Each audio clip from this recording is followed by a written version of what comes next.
Imaginez. Les plus grandes créatures de la Terre fredonnent depuis des millénaires des mélodies mystérieuses dans les profondeurs des océans. L'humanité les entend depuis des siècles, sans jamais parvenir à en déchiffrer la véritable signification. Jusqu'à aujourd'hui. Grâce à la puissance de l'intelligence artificielle, les scientifiques sont sur le point de percer le mystère du langage des baleines. Et les résultats sont bien plus surprenants que tout ce que nous aurions pu imaginer. Pendant des siècles, les baleines n'ont été considérées par les humains que comme une simple ressource. Elles ont été chassées sans relâche jusqu'au début du XXe siècle. Mais quelque chose a changé dans les années 1970, des chercheurs ont enregistré les sons des baleines à bottes et les ont publiés sous le titre « Song of a Humpback Whale », chant des baleines à bottes. Cet enregistrement a bouleversé non seulement la science, mais aussi la perception que l'humanité avait de ces animaux. L'album a suscité un intérêt mondial, inspiré des mouvements environnementaux et sensibilisé l'opinion publique internationale, ce qui a finalement permis de sauver les baleines de l'extinction. Les cachalots et les baleines à bosse, en particulier, produisent des sons complexes.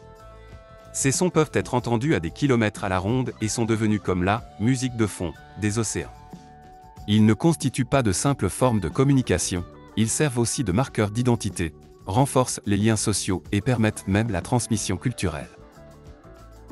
Par exemple, les chants longs et mélodieux des baleines à bosse peuvent durer des mois, et les autres baleines du groupe les apprennent et les adaptent au fil du temps. Cela suggère une transmission culturelle, semblable à la manière dont les oiseaux apprennent à chanter. De plus, les baleines vivant dans différentes régions utilisent des dialectes distincts. Une baleine vivant dans les Caraïbes peut avoir un accent différent de celui d'une baleine vivant dans le Pacifique. Ce seul fait constitue une preuve extraordinaire, car les concepts de diversité linguistique et de variation régionale ne sont pas propres à l'être humain. Mais les questions restaient plus nombreuses que les réponses. Que signifiaient réellement ces chants? Étaient-ils des appels à l'accouplement, des signaux de danger, ou pouvaient-ils véritablement représenter un langage? Les technologies de l'époque étant limitées, les scientifiques ne pouvaient que spéculer. C'est alors qu'est intervenu le biologiste marin américain David Gruber.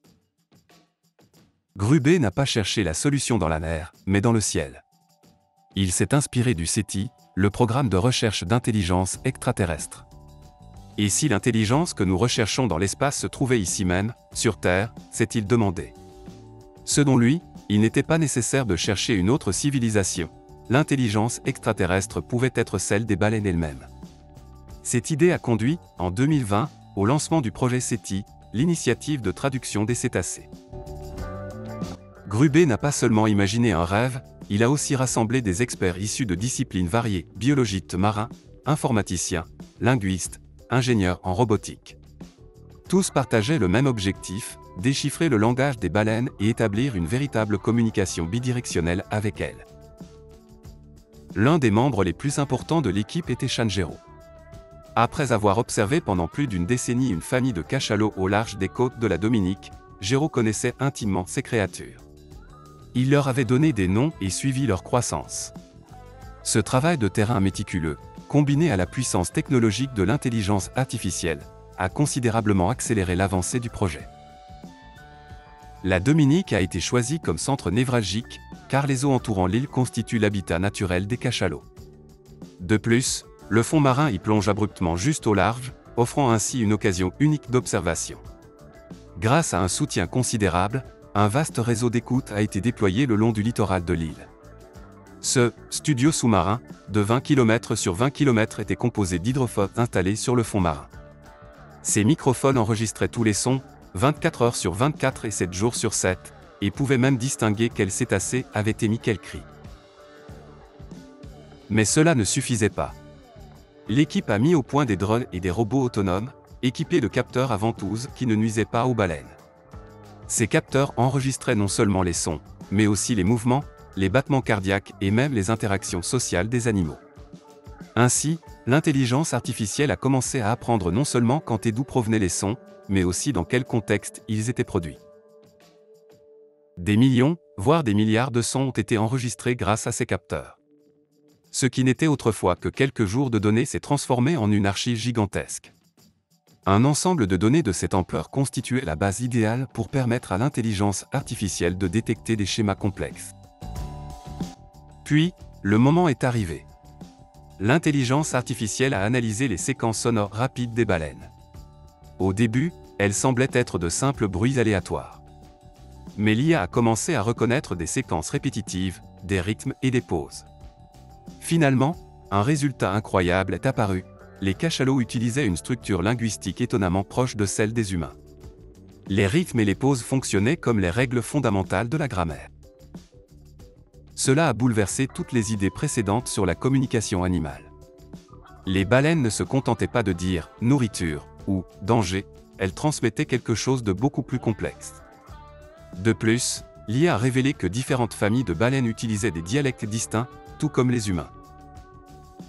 Puis vint l'étape véritablement révolutionnaire. Les scientifiques ont commencé à diffuser dans la mer des séquences sonores semblables à celles des baleines, générées par l'intelligence artificielle. Lors des premiers essais, les baleines ont répondu. Pas de manière aléatoire, mais avec des réponses structurées. Il pourrait s'agir du tout premier dialogue véritablement initié avec une autre espèce dans l'histoire. Après tous ces développements, une question profonde s'est imposée.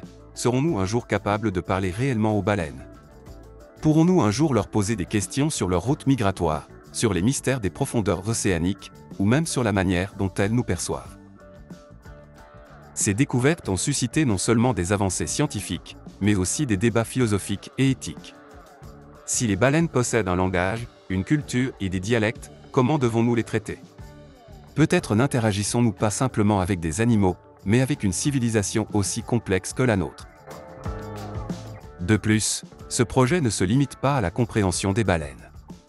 Si l'intelligence artificielle parvient à déchiffrer leur langage, elle pourrait également permettre de communiquer avec d'autres espèces, telles que les dauphins, les éléphants ou les oiseaux.